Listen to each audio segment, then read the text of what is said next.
Hello, everyone. Welcome back to my Jaybird. And this is game 67 of Battle of the Boxes. Remembering 1976 and the 1977 to bot 1600. No errors, no assistance, no help of any kind. And I do got a name for this one. It's called King's Crown, Night Bird Split, Knight's Queen. I'm in white. Let's get down to this. D4, F6, F3, E6, E3, and Jay, he always liked to put his knights up here and push these pawns up. He tried different things, and things like that. After E3, B6, and I'm pretty sure I had something looking like this too, but I wasn't winning with it. If I was, like I told you, my style I ended up doing that way, and to this day I'm still learning, trying to play this way, like this, which I can do, but it's tough. But this 1600 bot, I tried different things. After B6, D3, there's the night split. I mean, the night bird split right here. B7, E2. There's the king's crown, night bird split right here. After E2, E4. I take E4, he takes E4, I castle. And this looks good to me. I like it. After castle, C6, into the knight's queen, right here. I didn't put it over here. I go this way. I didn't want to. Well, sometimes I don't mind doubling up pawns to open it up, but there's no reason for this over here. There's no king here. So after D2, D5, take E4, double his pawns. D4 takes, D2 back into the knight's queen. After D2, E5, I take E5, D5. I want to trade. And not only this, if you don't take it, look, I can come over here and get this pawn because this knight's protecting it. What's he do after C4? He castles. I take E4. Now, if he wants to give up a queen for these two pieces, I'll do it. And then this is defended. After E4 takes, E4 takes, E4 takes, takes E5. D2. F5. I go this way. Nothing's defending that knight. Back rank safe. I chose this. Let's see. After C3, he goes D5. I take E5. He takes E4. Now I come here. Let's see what he does after D4. C5. I go back to C3. Can't come here. Can't come here. Can't come here. Can't come here. After C3, B7. That's right. I want to get this lane. And look, he can't battery his rooks. I'm ready. Trade it off. And look, I hold this lane now. See, that's another thing I know about open lanes. You want to hold them. After D1, D6, I take D6, takes D6, D1. He goes back. I guess if he ran his rook over to behind that bishop, I'd take that pawn. That's what it was. He didn't want to lose no more pawns. And I like this. This is cool. After F8, D7 check. Now, I was hoping if he go back here or something, then I'd set my rook here, check, he come up here and I go here, and I just want to stay in this back lane so he can never move that bishop, which we end up doing then. Let's check this out. After D7, he goes C6, take another pawn, A7, H5,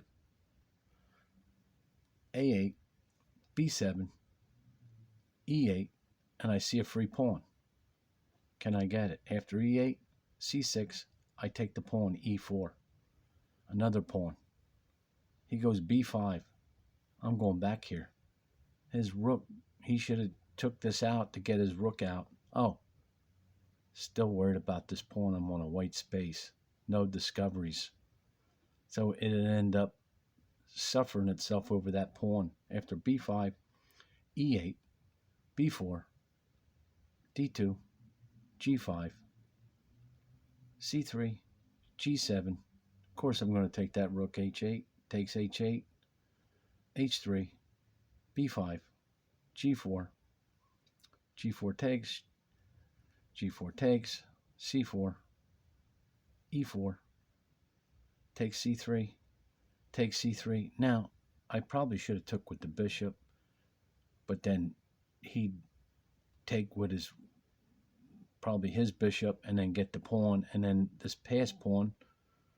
But I got one here, I got one over here, but I didn't go that way. I made me another pass pawn. After c3 takes, I went this way, g5. See, my bishop holds his queen in square. So that's the way I looked at it. Take a pawn. I'll sacrifice the bishop. I got too many pawns now. After g5, d3, f3. He goes c4. Hold this together. I'm on white squares. Black bishop. He's not going nowhere. I still hold this lane. Now, he could have went here. And it wouldn't be good for me to trade. Oh. What did he do?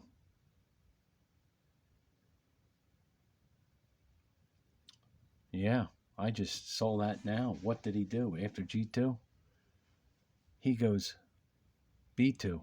He should have went here. If I would have took, he would have took.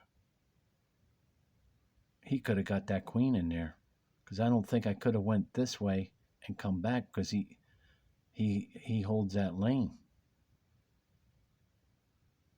Or I could have came over here, and then, yeah, no, I could have come here, and then as soon as he pushed, I go here. Maybe there's another way. We'll check it out. After b2, a4, e5, a5, d4, a6, c3. I decided to go the other end now. After c1, c2, g5, e3. I move out. If he takes that pawn, I'll go here and then get in. After a3, he goes c1 queen. I take c1. He takes c1. Now I push the other one. I'm calling this the rocker. Just like the last game where I had him with the rook and the pawns. That's the rocker, when you go back and forth using the rook and pawn to get the pieces in. And now this is the rocker using the pawns. After g6, e3, g7, a7, g8, d4, d5, c3, e5, e3, e6, d4, e7, e3,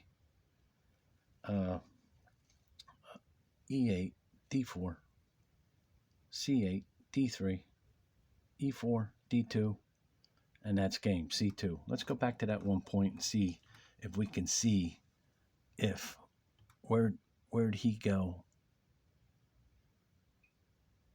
Wait. He moved here, I go here. He went here. Let's say if he would have did this. Let's say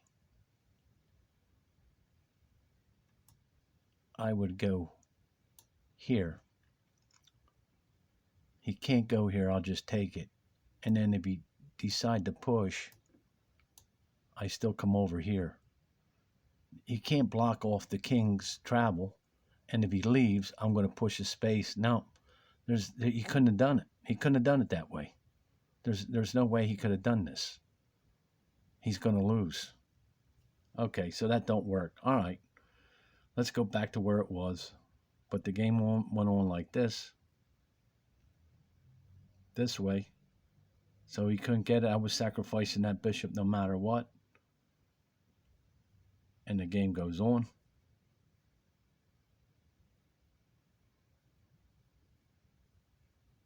And there you have it. Okay, thanks for stopping by. And we're going to have some more Battle of the Boxes.